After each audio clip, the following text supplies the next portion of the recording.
CNN has learned that President Trump plans to speak with the Polish president today after the Russian drone incursion into Poland overnight.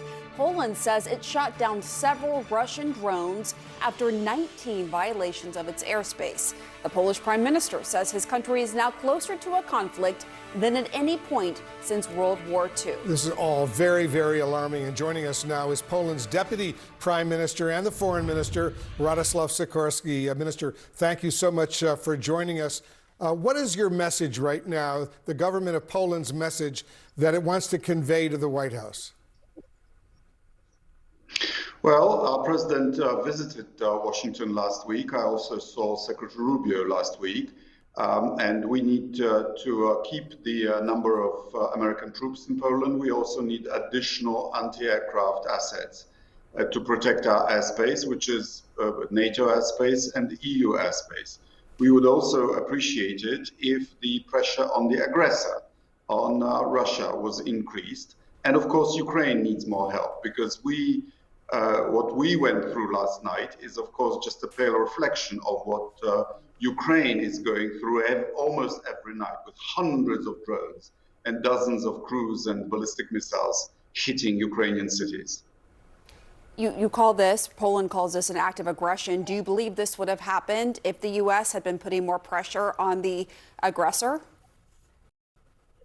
I think Putin is mocking President Trump's peace efforts and testing NATO. We don't believe this was accidental, because previously, when one or two drones reached our airspace, they came from Ukraine. These drones, a part of them, came from Belarus.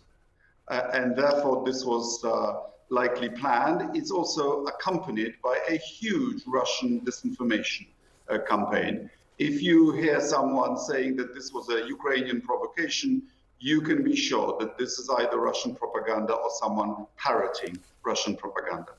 As you know, Article 5 of the NATO Charter says that an attack on one NATO ally is, for all practical purposes, an attack on all NATO allies. So what else do you want the U.S., a key NATO ally of Poland, to do right now?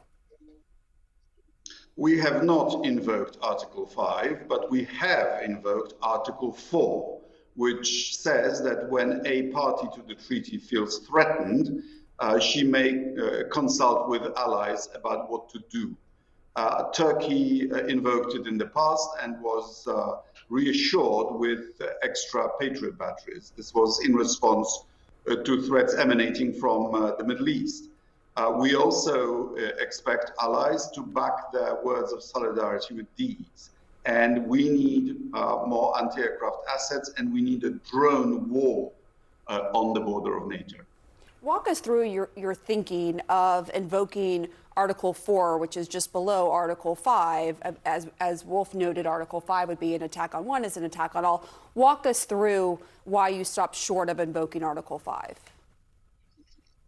The North Atlantic Council met this morning in Brussels, and our ambassador asked for consultations, which may be conducted at a much higher level than those of ambassadors to NATO. And I expect both defense ministers and probably foreign ministers to be involved. And we are, of course, grateful for the words of US Permanent Representative to NATO, Mr. Whitaker, in confirming that every inch of NATO territory, and I hope of NATO airspace, will be defended. Minister Sikorski, do you agree with your prime minister that Poland now, your country, Poland now is closest it's ever been since World War II to war?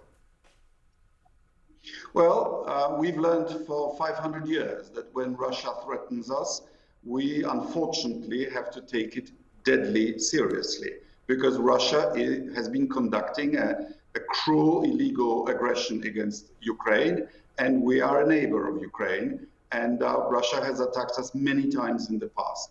But before that, it was hybrid. It was pushing refugees against our border. It was acts of arson. As you know, Russia also sends death squads to European countries. It was DDoS attacks on our computer networks.